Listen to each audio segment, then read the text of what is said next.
Hi children's. పిల్లలు ఈరోజు spoken English లో భాగంగా మనము ఆపోజిట్ వర్డ్స్ అంటే ఏమి వ్యతిరేక పదాల గురించి తెలుసుకుందామా? మా పిల్లలు ఇప్పుడు చూడండి, మోర్ అంటే ఎక్కువ. చెప్పండి, మోర్ అంటే లెస్ అంటే తక్కువ. దానికి వ్యతిరేక పదం ఏమంటే మోర్ కి వ్యతిరేక పదము లెస్. మోర్ అంటే ఎక్కువ, లెస్ అంటే తక్కువ.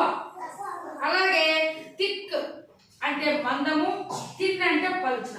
ఇప్పుడు థిక్ అంటే చెప్పండి మందము, మందము. ఇప్పుడు దానికి వ్యతిరేక పదం వచ్చి థిన్ అంటే పలుచన. అలాగే హెవీ అంటే వ్యతిరేక పదంలో హెవీ, దానికి వ్యతిరేక పదము లైట్. హెవీ అంటే బరువు, చెప్పండి హెవీ అంటే బరువు, లైట్ అంటే తేలిక. అలాగే సాఫ్ట్ అంటే మృదువు, సాఫ్ట్ అంటే దానికి వ్యతిరేక పదము హార్డ్ అంటే గట్టి, గట్టి. ఎంటీ అంటే ఖాళీ, దానికి వ్యతిరేక పదము ఫుల్, ఫుల్ అంటే నిండుగా. అలాగే స్ట్రాంగ్ అంటే బలము, వీక్ అంటే ఏమి నీరసము. దీనికి స్ట్రాంగ్ కి వ్యతిరేక పదం వచ్చి నీరసము, వీక్ అంటే నీరసము. అలాగే సాడ్ అంటే విచారము, సాడ్ అంటే నానా ఉదయ్ సాడ్ అంటే ఏమి దానికి ఆపోజిట్ వర్డ్ వచ్చి హ్యాపీ అంటే సంతోషము. అలాగే డే అంటే పగలు, దానికి వ్యతిరేకం వచ్చి నైట్ అంటే రాత్రి. నైట్ అంటే పిల్లలు ఏం నైట్ అంటే గట్టిగా చెప్పండి.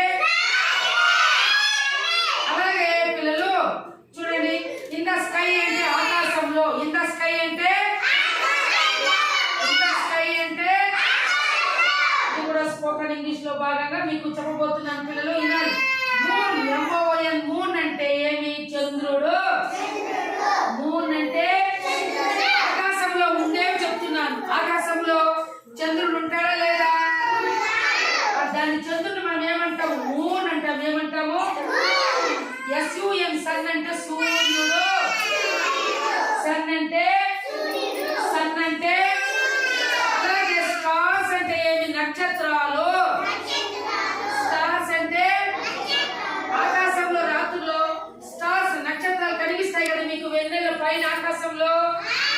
అలాగే క్లౌడ్స్ అంటే మేఘాలు. క్లౌడ్స్ అంటే మనకు ఆకాశంలో మేఘాలు కనిపిస్తున్నాయా లేదా? దాన్ని ఏమంటాం మనం? Clouds, clouds. అలాగే పిల్లలు మీరందరూ కూడా బాగా నేర్చుకోవాలి. నేను ఇప్పుడు చెప్పినవన్నీ కూడా మీరు నేర్చుకుంటారా? Very good, very good.